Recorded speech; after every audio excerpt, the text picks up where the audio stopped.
Hey everybody, I wanted to talk to you about. Hey everybody, I wanted to talk to you about something that I see as the number one need for athletes right now, and that is dealing with the lack of motivation. I'm seeing this in the handful of athletes I coach. I see it across team in training, the entire nation, the team in training athletes. The Blue 70 racing team has 300 athletes, and so just monitoring, that Facebook group. I see it. I see it in Blue 70 sponsors a lot of professional triathletes, and I see it with them. I just had a group of swimmers down in Southern California who were training for the Olympics, and their pools were closed, so they reached out for some wetsuits. And we're talking high level Olympic athletes, professional athletes who are struggling with motivation. So it's very real. If you're feeling it, you're not alone. You're not unique in that way. But the big thing I think is, how do we deal with it, right? How do we deal with this lack of motivation and this time of just constant change and chaos that we're living in right now? And I have a couple ideas, but there's a lot of people. The Lava Man team, which I'm a part of, 50 athletes training for 3 months. Some of them their first triathlon ever, getting ready to go to what would have been Hawaii in a week and a half now. Race was canceled, and you think, okay, my race got canceled. I put in all that work. Well, maybe I just go, I'll pick another race. But realistically, I think all races are canceled through the end of May. And so that's 8-9 weeks away. And so you don't even really have anything that you can just, turn that fitness towards in the short term. It's almost worse right now for people who have a race in June, because you're thinking, well, there's probably like a 50% chance at best that race is going to happen. And I think it's almost harder to train for something that you're on the fence about, and you don't know if it's going to go or not going to go. And it makes it really difficult to be motivated to work out. If you're further out than 12 weeks, if you're 16 or 20 weeks, there's probably a much better chance that race is going to happen. But there's still a little, kernel of doubt in your mind as whether it will, maybe it won't. So that's really frustrating. There's people who are signed up for races that are postponed, but there's no date yet, and they have no plan about, because they're being overwhelmed. The races are, but as an athlete, that race that was postponed, you don't know when it's going to be. You don't know if you're going to be able to go. Taking a race like, just say, the Santa Rosa 70.3, moving it from May to August completely changes the weather for that race and makes it a much harder race. So there's a lot of things, that you have to consider right now, and it's really difficult. So let's turn to the positive, and let's figure out some ways that you can stay motivated now. And one of the things that I think we need to do is we need to change our perspective from wanting to be fit for doing a race to wanting to be fit to become more fit. So there's a couple ways. One really easy way that I like to use is just looking at your training volume. Now, if you're a slave to training volume, that can be a bad thing, because you end up throwing in what we call a lot of junk mileage and just doing workouts to do workouts, and you lose a lot of the quality. But it can be a really good way, week over week, to see where you're at. If your normal training volume is 8 hours a week, just looking at that. And then as the week goes by, if you miss a few workouts early on, you can say, hey, I got to get myself back up. So I'm going to maybe double up on Wednesday or go a little bit longer on Thursday, and, get my training volume back up to that hours, whatever that hours is for you. It could be 4 hours, could be 10 hours. But just looking at it, and that can a lot of times help you stay consistent and steady, week over week, so that a month goes by and you still have that volume, you still have that training in, rather than dropping down to 2 hours or 0 hours. Because, right now it's very easy for all of us to just go inward and stop doing the things that are really good for us. One of the best things about exercise is the benefit it has on mental health. There was a study that suggested that exercise is as effective as antidepressants. But right now, what's going on is it's easier for us to not do the things that are better for us, right? Because there's just all this chaos in our heads. So using volume is one way. The way that I really want to talk about today is what I call benchmark workouts. And benchmark workouts are really any workout that's repeatable that you can measure. So you want to find, if it's outside, you want to find a course that you can repeat, that's safe, that's uninterrupted. So it becomes a little bit more tricky on a bike ride because you need a course that doesn't have stop signs or stop lights. If you're doing a course, a lot of times if everything's a right-hand turn, it's a lot easier than left-hand turns, where left-hand turns you have to cross traffic. A lot of bike benchmark workouts, the FTP test, functional threshold power test, typically 20 minutes is a very popular one. And you're doing that on a trainer inside, so really all the elements are controlled.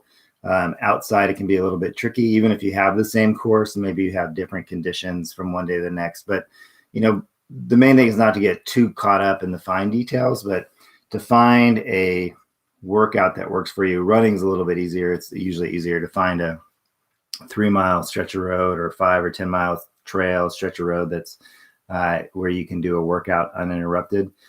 Swimming right now, most every pool is closed, so it's a little bit harder. But as the weather gets better, when people start naturally swimming more open water than maybe they normally do, if you have a place that you swim and there's a dock here and a dock here, you can just time yourself from dock to dock.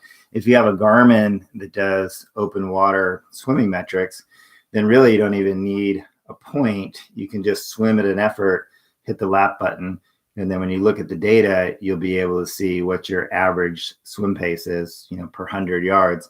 And so if you're at, say, 156 per 100 is your average, and then 4 weeks later you're at 149, then that shows improvement.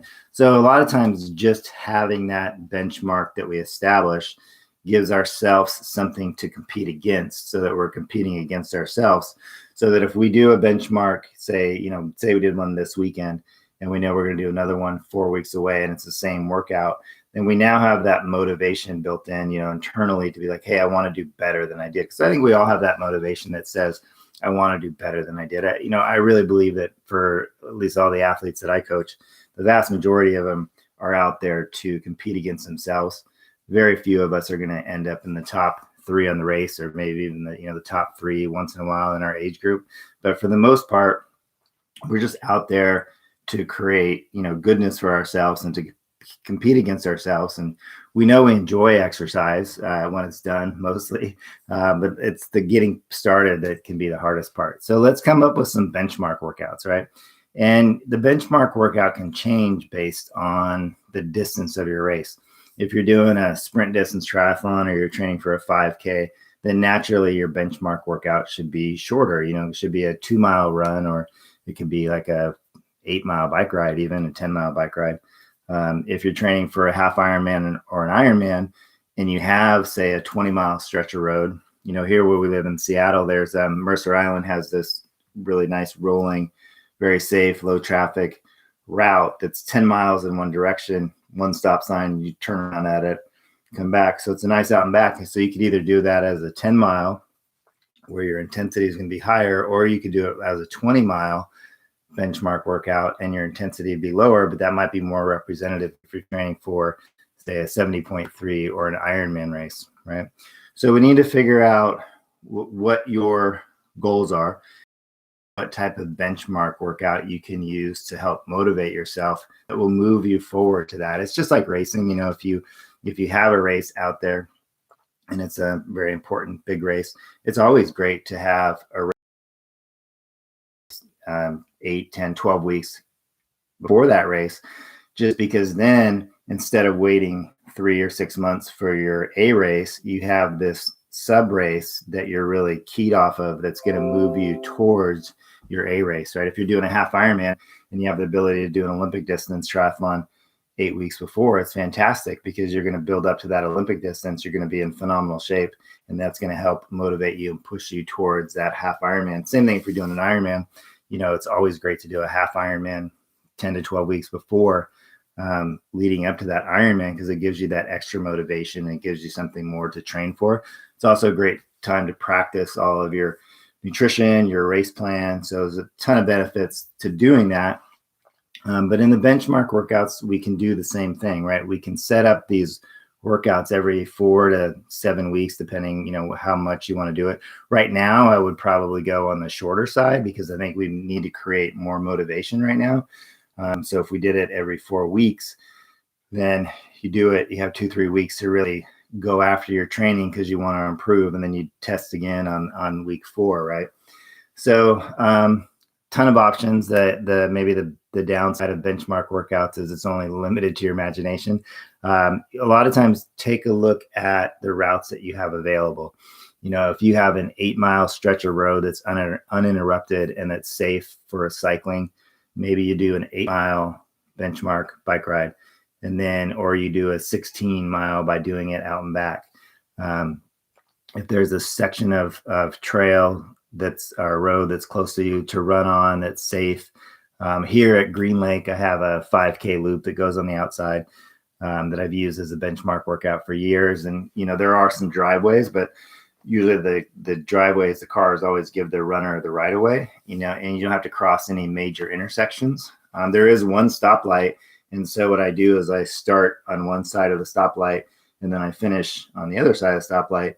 And so I never actually have to cross that stoplight. So, that's a really good example of taking a look at what you have available to you and then changing where you start or stop based on eliminating, in that case, there's just one stoplight that you have to worry about, but I've eliminated it by where I start. If I had started in a different place, then I would have to cross over that stoplight, and inevitably you'd be running up to it and be a red light.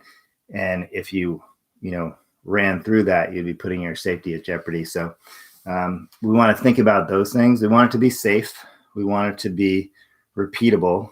And then from there, you just want to figure out whatever tools you have. If you have a power meter for cycling, that gives you data to compare to. If you have a heart rate monitor, that gives you data to compare to.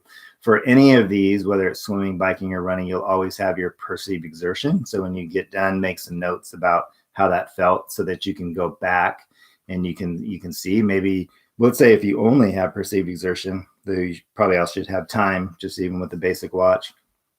You can just make notes, and 4 weeks later, you can look at how it felt. And especially if you're doing that with just a simple watch and time, you can say, well, it felt the same, but my time was faster. Or maybe your time is the same, but your notes are that it felt a lot easier. So that shows an improvement in your fitness, right? So let's put some things on the calendar to motivate ourselves, so that we have something to look at our training and say, well, I now have a reason to do this run workout because I have this benchmark workout that's 3 weeks in front of me. And that's what I think what racing really does is we have this race on the calendar, and maybe we don't want to do this workout, but we know that this race is really going to suck if we don't do it. And so it sort of forces us, motivates us to get outside and to do the workout when we didn't want to do it, right? So if we can use the benchmark workouts in the same way, we'll come out ahead. Okay. So what I'm really hoping that this short little video does is I hope that it will generate questions or comments or ideas so that we can do a follow-up and we can dive into your questions and we can answer them. And I'd love to do it where we do a live stream and people are on and asking questions and there's interaction. Because I always think that people learn a lot from questions other people ask. So take a few days, digest this. If you have any questions, definitely let me know them or put them in the comments here. The more questions, the better. And then, hopefully this can kind of turn into more of a live interactive type of conversation. All right. So that's benchmark workouts. Thanks for watching. Have a great day.